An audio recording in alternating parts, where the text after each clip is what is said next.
Welcome to Bounce Back Stronger, the podcast that explores ways to find peace and purpose after difficulty. Today, I have the honor of having Coach Aruni with us. A little about Coach Aruni. Aruni Funtaransky, also known as Coach Aruni, is a writer, teacher facilitator, and a mindfulness coach. With a career spanning over 5 decades, she brings a wealth of experience and wisdom to the table. Since 1990, Coach Aruni has been a senior faculty member at the renowned Kripalu Center for Yoga and Health, where she delves into the essence of living yoga and yoga off the mat. At the core of Coach Aruni's philosophy lies compassion, gratitude, and humor. She believes that life's true richness is unlocked when approached with these principles.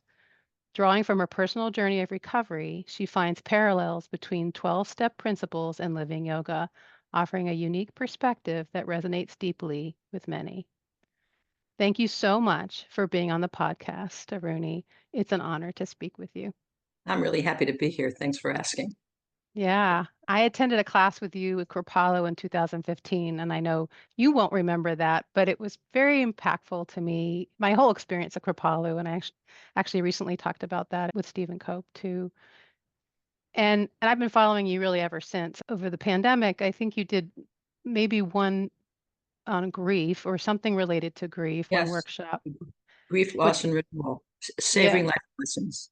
yeah, We, really, really helpful for me. And then you yeah, also have done amazing workshops around eating. What was the name of that one? beyond right and wrong, the Kripalu approach to healthy eating. The Yeah, most that was important very, word being beyond right and wrong. yeah, that was very helpful for me Oh, too. good, you took that. Oh, good, good. I did. I've always followed you through 12 steps because I'm sober now too. So found all of your wisdom there really helpful on my journey too. So I just wanted to say that up front. Yeah, that's so good to hear. I appreciate it.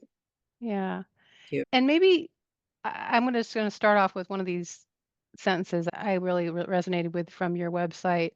What obstacles are blocking me from fully savoring this moment? Befriending those obstacles, integrating them into awareness opens the portals to possibility. I think right now in my life that really resonates with me and maybe others. I'd be curious what you meant by those words. I think that's such a huge and important reframe for so many of us. Even in 12 step, there's an idea of getting rid of our character defects, and I always thought of that as this like surgical, like spiritual surgical, take this from me. And the more I tried to do that, the more I spun, I think, further and further away from the solution, which is to soften into it and Mm, to learn from it and to see that these things, these old behaviors, these old thought patterns, these core beliefs that have limited us at some point served us, but of course then limit us and keep us from being fully alive, to befriend them like on the yoga mat rather than fighting against it and trying to push away the sensations. Relaxing into the sensations opens the door for transformation. I mean, the way things change is by embracing them.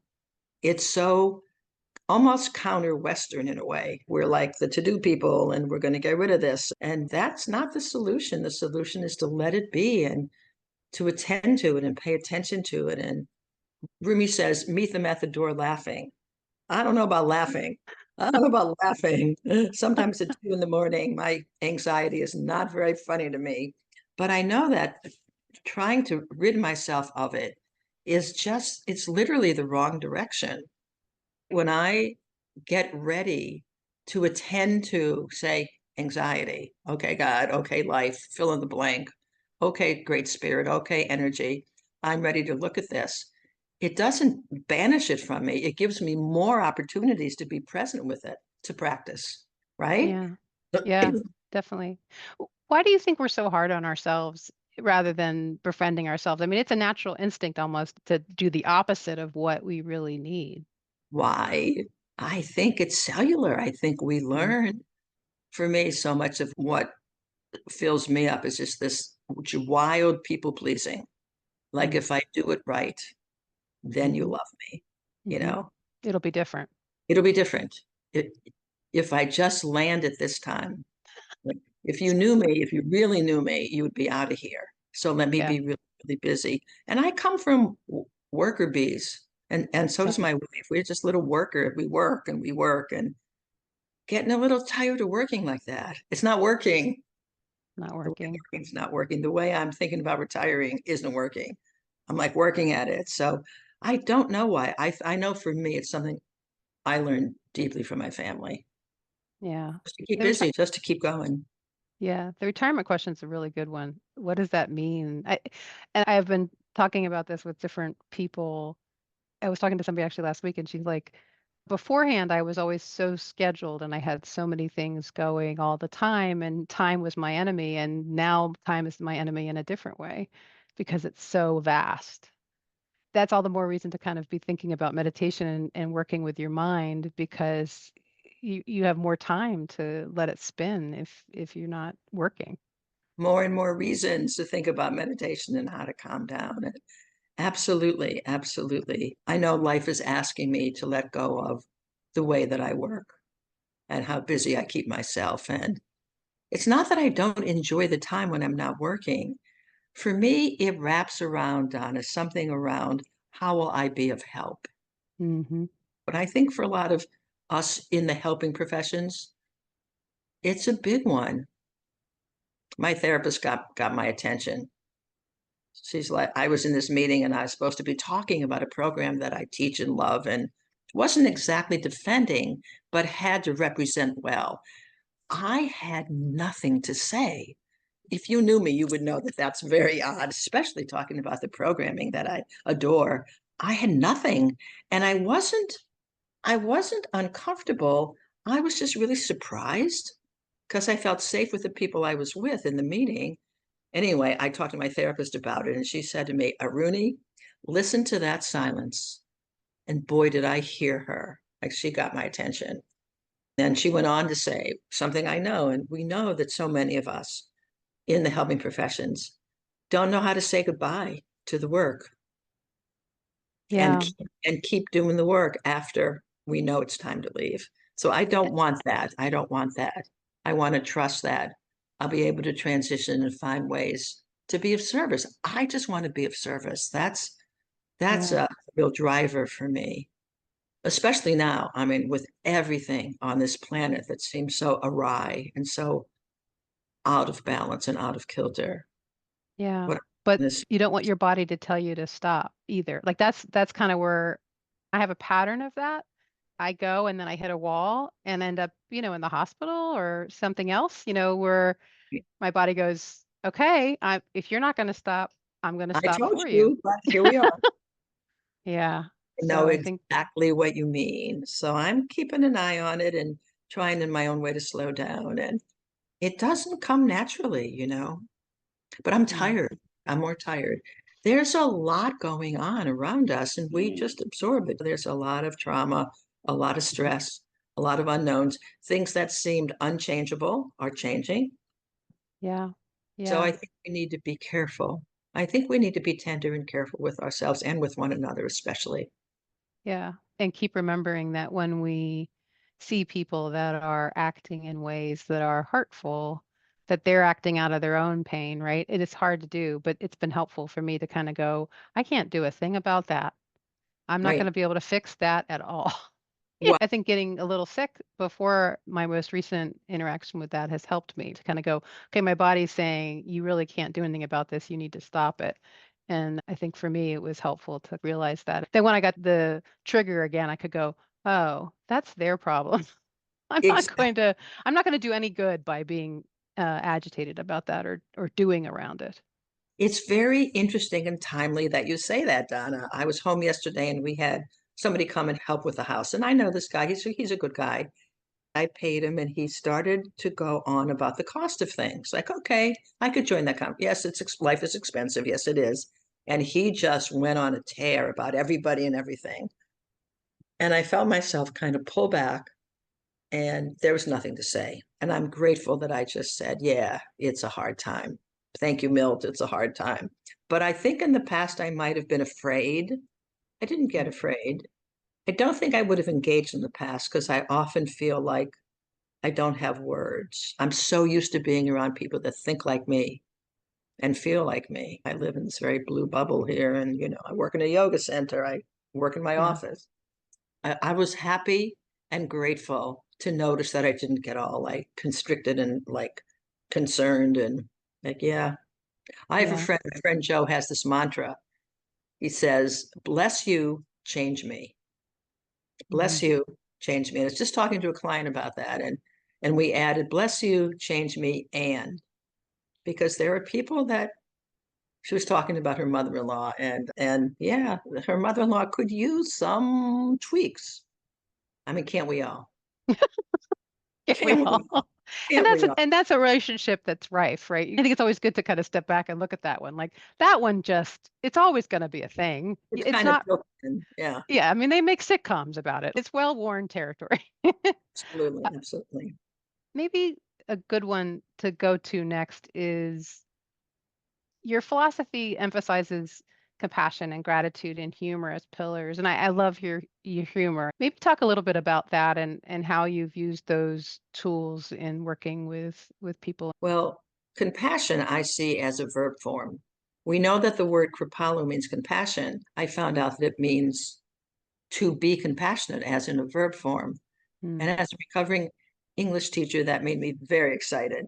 So think of compassion as an action, a practice, not a thing that sits there. Sometimes there's compassion, sometimes there isn't. I do feel I have a responsibility to practice compassion. It's too easy for me to leave my house, drive down this lovely dirt road, and get frustrated and annoyed at the person driving under the speed limit ahead of me. Where am I going? I'm going to the grocery store. It's open for the next 7.5 hours. Like there really isn't a rush. I'm easily activated by slow drivers. And there's a lot of people driving in the Berkshires. Not quite yet, but soon. And it's so beautiful. I love driving here. And I don't want to lose that behind my own frustration over something that isn't even real, something that doesn't even matter. So compassion is a profound, profound doorway mm, as a verb form, something I try to practice and I try to share it with my clients too and the people I teach, especially compassion for ourselves. And especially now with all that's going on or all this sort of shifting and whirling around us, can we give ourselves permission to be human, permission to try, permission to practice, permission to do our best? One of my friends said, I used to meditate for 35 minutes and I'm not doing that now. I said, why? And he said, I can't do 35 minutes.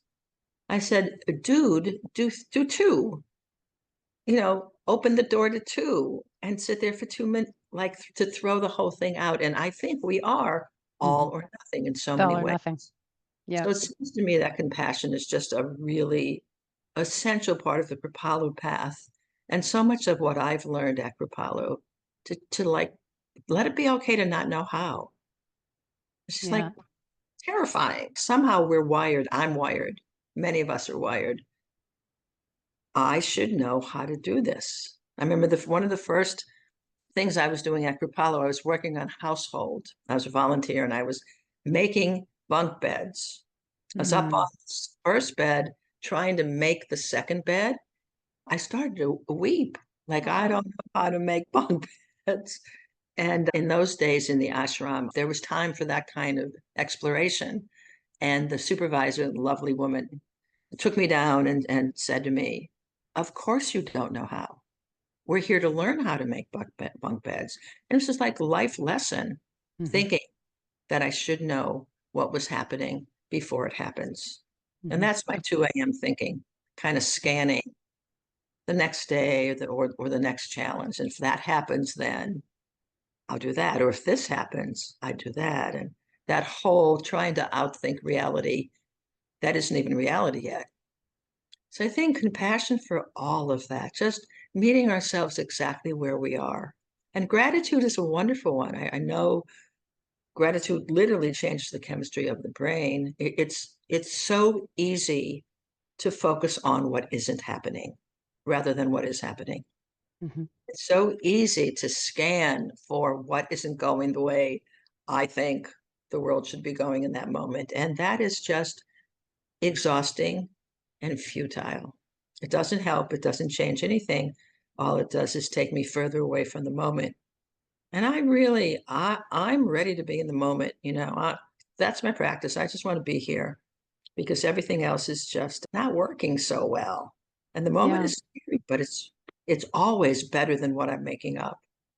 I'm in remote work, but I can get riled up over somebody that's thousands and thousands of miles away. That's crazy, right? I am perfectly safe in my little house with my little dog, but I can get completely fight or flight over something. And I think that's a continual practice for me. I think it's just part of having anxiety that I will get triggered so fast. And I just have to keep doing yoga and meditation and just the exercise that I need to kind of be Right, able to be in a better state to handle that trigger when it hits. right, exactly. And I love the 12-step, move a muscle, a change Hmm. of thought. Hmm. That is so brilliant because I cannot think my way Mm-mm. to anything but like digging a deeper hole, a deeper hole, a deeper hole. But when I walk, my main thing now is walking because I have a little back injury and Mhm. I love walk. I like and appreciate walking and praying. I like Yeah. repetitive mantra. Yeah. What is your go-to mantra, if you don't mind me Oh, asking? it changes all the time. I offer myself to thee, the first line of the third step prayer. That's a good one. I offer myself to thee, offer myself, I offer Oh, I myself. like that. It's a good one. And I love it's like subversive praying. I used to Hmm. teach walking meditation in the forest room with like really slow, you put the heel down and then you bring your weight forward. And lovely, but in the forest room, not in Stop and Shop, not walking down the hall at work. And left to my own devices, I could be going to that meeting at work thinking, uh-oh, do I have everything I need? Wait, who's going to be leading it? Like I could find a way to Hmm. hop out of the moment and hop out of my center. But to walk down the hall and say, everything's okay, everything's okay, everything's okay, everything's okay, or whatever happens to be there, whatever affirmation is available, that really saves me. That's my main practice, just walking with prayer as best I can. I love that. You can go to like Home Depot and be walking down the aisle praying. Yeah. Or standing in line, which I found helpful. That's the one thing I do remember in line is to do some breathing meditation. Yeah, that's a good one. And The then you asked about humor. humor, yeah.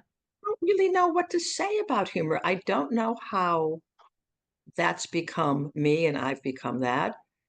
I do crack myself up. I just think it's a way that I've been given to soften Mhm, and to aerate and to lighten what's being held in the room. mhm, And it doesn't, in my experience, it doesn't deter or defer what's happening. It mhm. softens us around it. And I think that's yoga to relax around it rather than to try to control it or to push it away or constrict around it. I don't know that I was always a person who finds humor available. I'll have to ask my monogamous childhood friend Gladys, who is my friend today. We were monogamous friends for many years. I'll Yeah, have to ask her if she thinks I'm funny. I don't know if my spouse thinks I'm funny. I have to, maybe that's not one to ask. Maybe that's maybe not. not, maybe not, I maybe don't not. think it always goes well when we ask that one. It's true.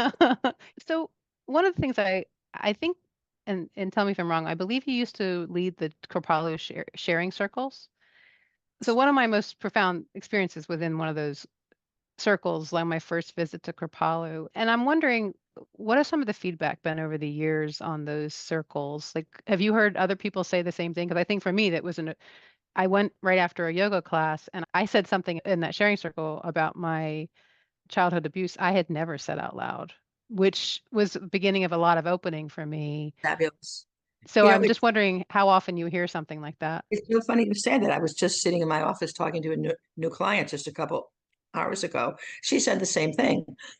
She said she's been going to Kripalu for decades, and she said, quote, I miss the share circles. I don't think we have them yet. Mm, I believe they're deeply a part of the curriculum. mm-hmm, I think any Kripalu program will have mindful listening. I know in the InnerQuest Intensive that I lead, the dyad, the listening and talking, is a huge part of the form of the program. I hear that more than not. There's something so wonderful about the physiological reminder that we don't have to change people. Mhm. Just the Mhm. freedom and the release to just listen, which is all we want from one another anyway. Truly, all we really want is to be heard.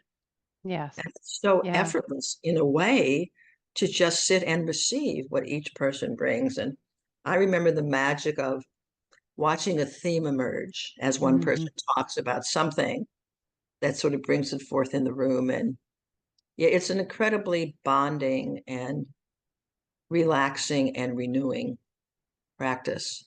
And Yeah. I, I it think was a wonderful thing to lead. It was remarkable. yeah. I learned a lot. Like I had to let go of what I thought I had to do. I would always find ways to worry about time. Okay, there's 22 more minutes and there's 7 more people. And if everyone talks for 3 minutes, I learned so many ways to say, we have a few more minutes, You like have that. to, So it was a but great teacher for me, a really wonderful teacher. And I think it's touched a lot of people's lives.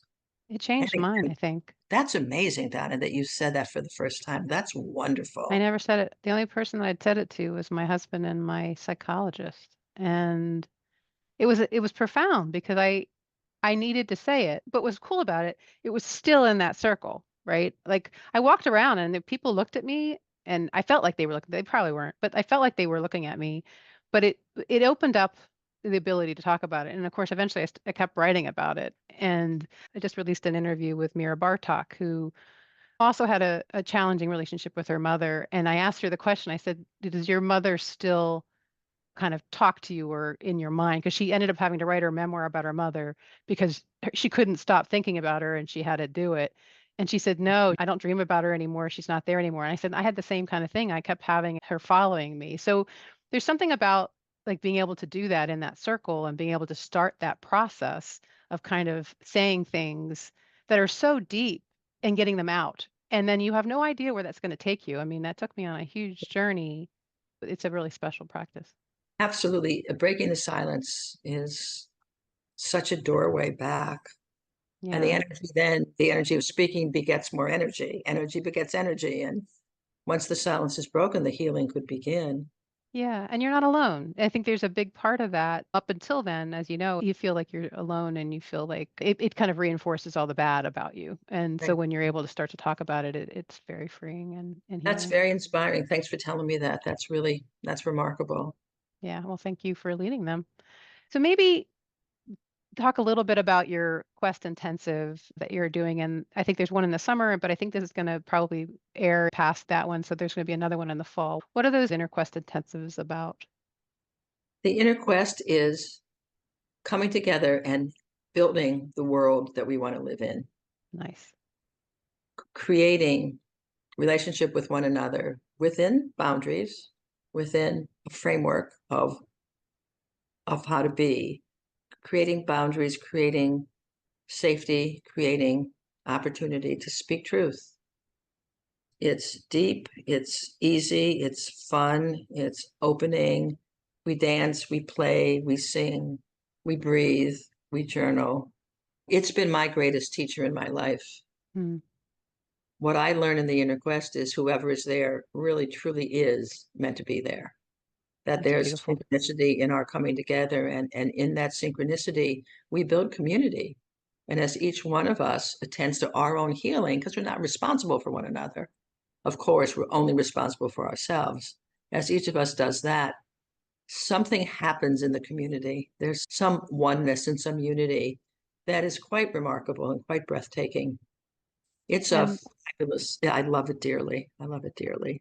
And they're all on the journey. That's what's kind of cool about it, right? They're all seeking at the same time. Yes, whether they know it or not. I feel that about people who come to Kripalu, whether you know it or not. You're on a journey. Something right here. Definitely in that program to sign up for a program named the Inner Quest Intensive. Yeah, You're yeah. on a path. It's a powerful, gentle opportunity to practice.